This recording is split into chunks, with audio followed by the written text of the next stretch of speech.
खबरों में आगे बढ़ते हैं और रायपुर से एक और बड़ी खबर आपको बता देते हैं, जहां दिल्ली से आज छत्तीसगढ़ लौटेंगे मुख्यमंत्री साय। तो सुबह 11:55 पर दिल्ली से रायपुर के लिए रवाना होंगे।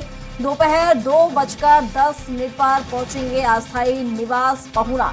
तो बीजेपी के 2 दिवसीय राष्ट्रीय अधिवेशन में शामिल होने गए थे दिल्ली सीएम साय और अब वापस लौटेंगे।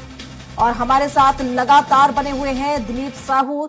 दिलीप, बीजेपी के जो नेता है सीएम साय, अब वो वापस लौट रहे हैं 2 दिवसीय राष्ट्रीय अधिवेशन के बाद। क्या कुछ रूपरेखा उनके कार्यक्रम की आज, क्योंकि देखा जाए तो करीब 12 बजे पहुंच जाएंगे वो?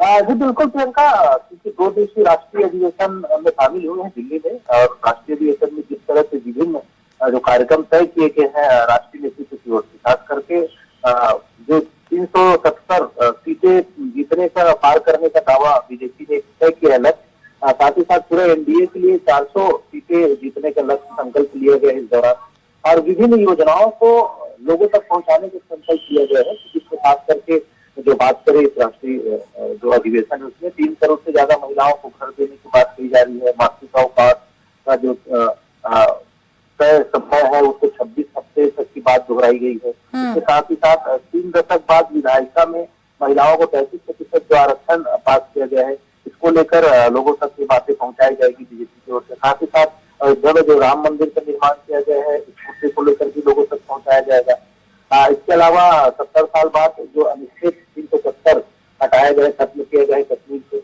इसको लेकर भी बात की गई। इस तरह से जो तमाम जो नीतियां रहेगी कांग्रेस की, जिसमें उपलब्धियां, मोदी सरकार की जो उपलब्धियां है 10 साल की, इन उपलब्धियों को लोगों तक पहुंचाना है। इसमें राज्य स्तर पर भी, जैसे छत्तीसगढ़ की बात करें तो छत्तीसगढ़ में भी सभी 11 सीटों को जीतने का लक्ष्य तय किया गया है, और इन 11 सीटों के लिए रोड मैप तैयार किया गया है। इन तमाम रोड मैप को लेकर, सभी जानकारी को लेकर जो बीजेपी के तमाम बड़े नेता है, मंत्रिमंडल के तमाम मंत्री, सभी विधायक और भाजपा संगठन से जुड़े हुए सभी प्रमुख नेता, जिसमें बीजेपी के प्रदेश अध्यक्ष किरण सिंह, इसके अलावा सभी महामंत्री, तमाम बड़े नेता वहां मौजूद रहे हैं। 300 से अधिक नेता छत्तीसगढ़ के इस राष्ट्रीय अधिवेशन में शामिल हुए, और आज सभी के लौटने का सिलसिला शुरू हो रहा है। इसी कड़ी में मुख्यमंत्री है, उनका जो कार्यक्रम है करीब 2 बजे रायपुर पहुंचेंगे, और इस दौरान इसके बाद सीधे पहुंचना जाएंगे। फिर इनका काम का कार्यक्रम है जो पीएम श्री योजना के जो शुभारंभ हो रहे हैं उसमें शामिल होंगे।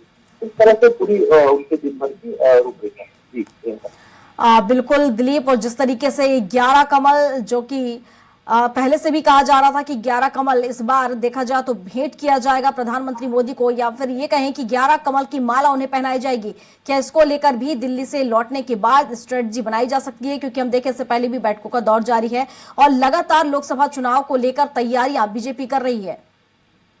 बिल्कुल प्रियंका, अभी लगातार हम देख रहे हैं कि छत्तीसगढ़ में बीजेपी को लोकसभा में लगातार बढ़त मिल रहा है। अगर 3 लोकसभा जो रहा है चुनाव, उसकी तुलना करें तो हर लोकसभा सीट में इनको लगभग 9-11 में से 9, 8 या फिर 10 सीटें जीतते रही है। तो पिछला भी चुनाव एक तरफ जहाँ 2018 में कांग्रेस ने बड़ी बढ़त के साथ छत्तीसगढ़ में सरकार बनाई थी, 68 सीट जीती थी। इसके बावजूद जब लोकसभा का चुनाव हुआ 6 महीने बाद 2019 में, तो बीजेपी ने 11 में से 9 जो लोकसभा की सीटें वो जीत ली थी। तो कहीं ना कहीं बीजेपी लोकसभा के दृष्टिकोण से बीजेपी के लिए फायदेमंद रहा है, और कांग्रेस लगातार 6 ऐसी सीटें हैं लोकसभा की जहाँ कभी भी फतह नहीं किए हैं। तो कुल मिलाकर बीजेपी के लिए अच्छा माहौल है, और बीजेपी चाहेगी कि इस बार, क्योंकि राम मंदिर का भी मुद्दा है और बहुत सारे मुद्दे हैं, तो इस बार 11 में से पूरी 11 सीटें जीतने की एक योजना से बीजेपी काम कर रही है। इसमें जिसमें प्रदेश प्रभारी ओम माथुर की बड़ी भूमिका है, और लगातार इस योजना को लेकर भी काम कर रहे हैं। देखना होगा आने वाले समय में किस तरह की रणनीति के साथ और लोगों के बीच पहुंचते हैं। बिल्कुल दिलीप, एक और खबर जिस पर आपसे अपडेट लूंगी, आप बने रहिए।